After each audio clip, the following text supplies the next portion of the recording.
Video yang terakhir ini kita akan membahas bab 8 yaitu subbudaya dan kaitannya dengan perilaku konsumen.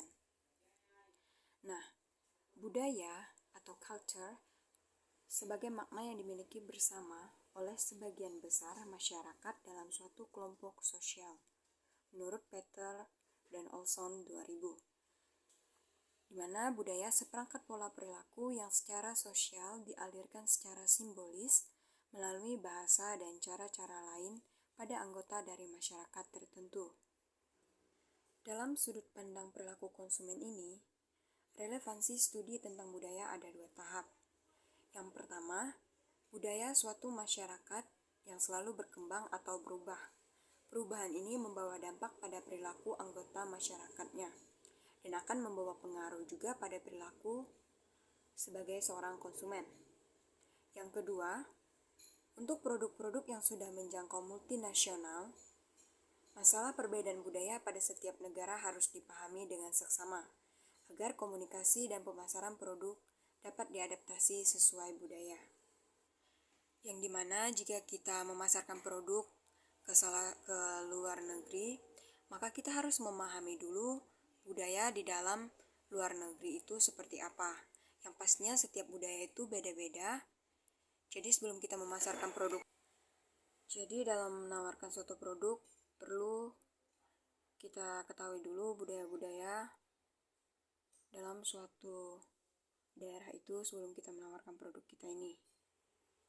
Selanjutnya kita akan masuk kepada subbudaya. Subbudaya membagi keseluruhan masyarakat menjadi berbagai macam variabel, yaitu adanya sosial budaya dan demografis, seperti kebangsaan, agama, lokasi geografis, ras, usia, gender, dan bahkan status pekerjaan. Di sini ada subbudaya dan kaitannya dengan kebangsaan. Contohnya seperti Malaysia, India, dan Cina, di mana dalam budayanya itu berbeda-beda terhadap kebangsaan mereka. Jika kita lihat dari kaitannya dengan agama, yaitu adanya Islam, Katolik, Protestan, Hindu, Buddha, dan Konghucu. Sedangkan dari ras ada Australoid, di mana orang Australoid ini ciri-ciri rasnya yaitu orang yang berkulit hitam, berambut keriting atau bergelombang, warna matanya umumnya kecoklatan hitam, tulang alis menonjol dan bentuk wajah mereka lonjong atau oval. Sedangkan Mongoloid itu ciri ras mereka ini adalah rambutnya berwarna hitam lurus, bercak Mongol pada ketika kelahiran, dan kelopak mata mereka yang unik yang dinamakan dengan istilah mata sipit. Di mana perawakan ras Mongoloid ini berukuran bertambah kecil dan pendek daripada ras Kaukasoid. Nah, sedangkan ras Kaukasoid adalah orang yang berciri-ciri kulit putih, rambutnya pirang kecoklatan hingga kehitam-hitaman, dengan matanya yang berwarna biru atau hijau dan juga abu-abu. Ras ini meliputi penduduk asli dari Eropa dan sebagian besar Asia serta Afrika. Sedangkan Negroid, warna kulitnya memiliki warna kulit dari coklat tua sampai hitam. Rambutnya yang keriting-keriting kecil dan berwarna hitam. Kemudian hidung atau bentuk hidung mereka yang lebar dan rata. Jika dilihat dari umur, yaitu ada baby boomer, Gen X, Y, dan Gen Z. Dimana dari faktor usianya itu dari yang umur belasan, seperti dari yang umur kecil sampai seperti usia 18 sampai 30 tahun itu seperti kita yang sekarang Gen X, Y, dan Gen Z seperti umurnya yang 50 sampai 70 tahunan. Dari yang gender yaitu adanya laki-laki dan perempuan. Kemudian di sini ada contoh perilaku konsumen internasional. Yang pertama Amerika. membeli makanan yang direkomendasikan oleh penjual. Di sini, orang Amerika kalau datang ke restoran, mereka akan bertanya menu apa saja hari itu, dan pada saat penjual menerangkan, maka mereka langsung membeli. Mereka membeli apa yang sudah direkomendasikan kalau sudah direkomendasikan penjual tersebut. Jadi mereka langsung membeli.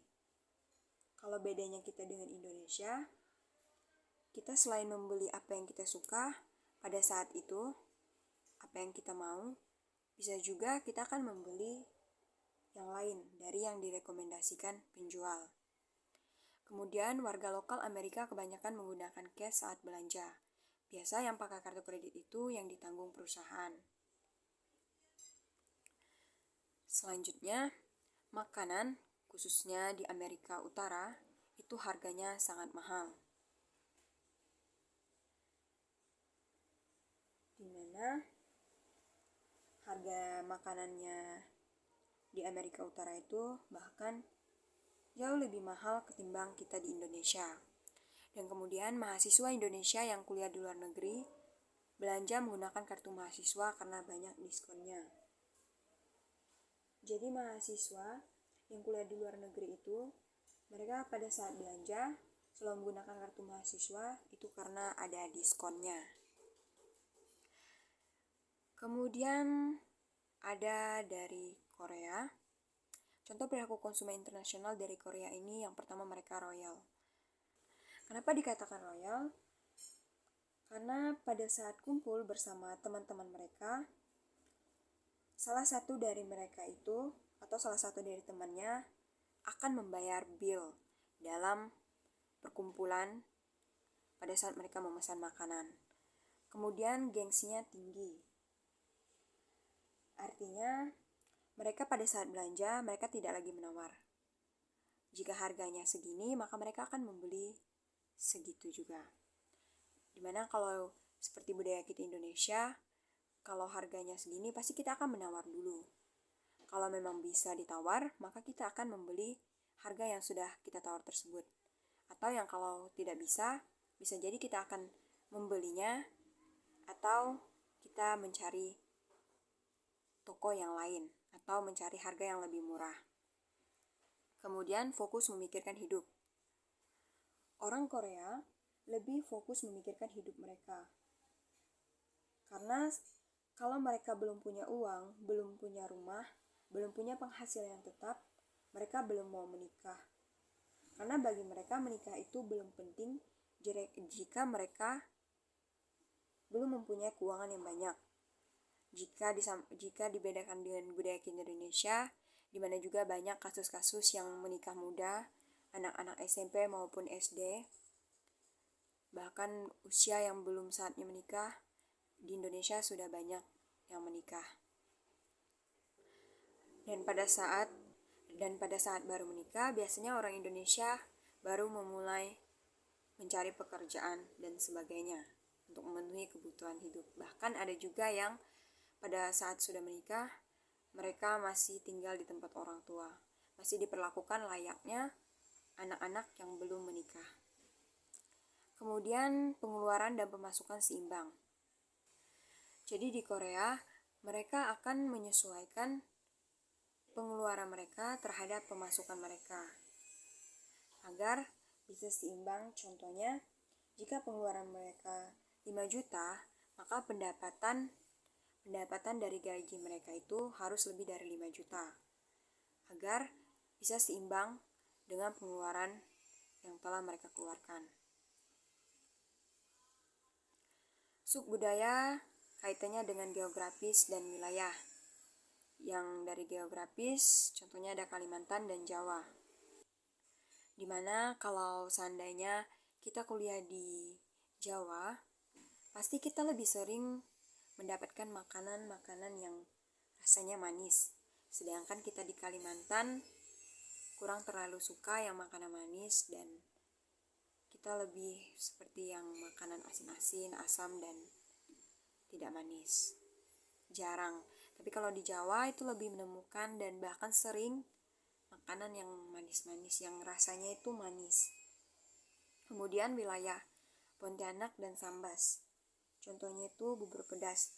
Dimana pada wilayah Pontianak kita juga mendapatkan bubur pedas, tapi pastinya rasanya itu beda dengan bubur pedas di wilayah Sambas. Sekian penjelasan dari video bab 8.